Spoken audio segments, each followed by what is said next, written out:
So here we are recording another 5-minute discussion with, and today I'm joined by Jackie.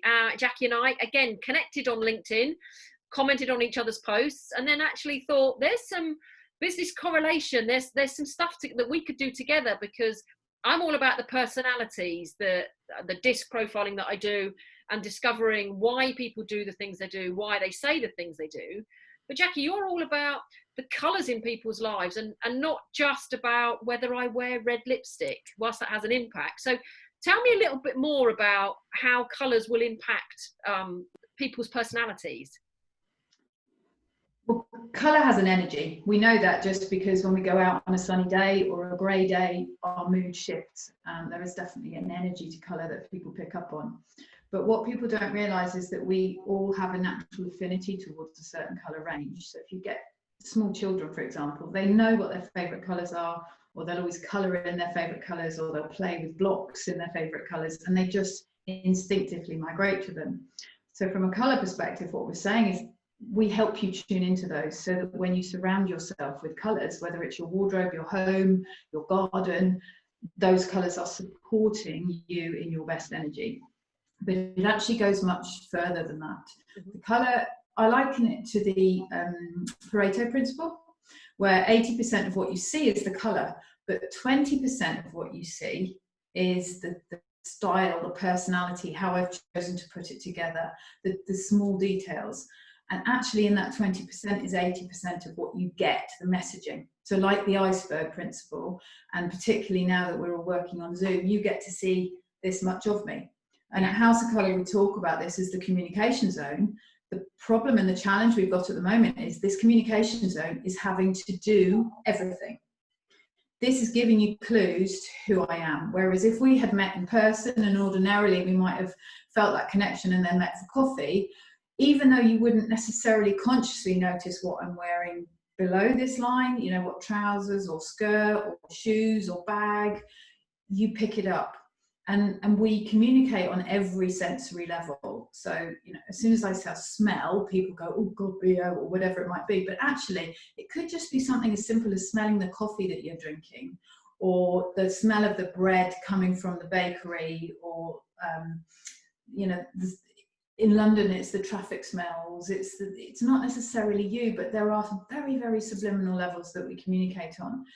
And so it's about having everything about us supporting us in that communication, the non-verbal communication being the biggest part of it.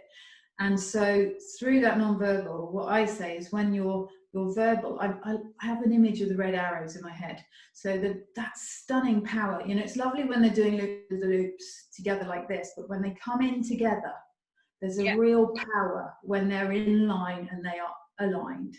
And so the congruence, when you get your non-verbal and your verbal communication together, is, to me, is the power that you see in the red arrows. And that is where the likes of you and I have that synergy, because you're working with people largely on their internal belief systems, understanding their personalities. And what I say is, when you build that, that's great, people build their confidence. But if you don't also build their visual, then you have a gap between how they see themselves and how the world sees them. And if they see themselves as more or higher in their self-confidence than the world sees them, then they have to work harder to build their reputation. On the other hand, if you have somebody who only deals with the outward, what I say is you're exaggerating that imposter syndrome. So you are building something which I don't believe. You know, I don't believe that I've got this, but I'm trying to project it to the world. So if you build the internal and the external at the same time, you get that solid confidence. And actually, I think that's what people see in you and I, because there's a visual and a non-verbal and everything that comes together all in one go. And when you can align them and build them and grow them, you end up breaking that glass ceiling or re-platforming. So where my platform used to be here, my platform is now here, my platform is now here. Yeah. And now my son's interrupted me. Can you go away, please?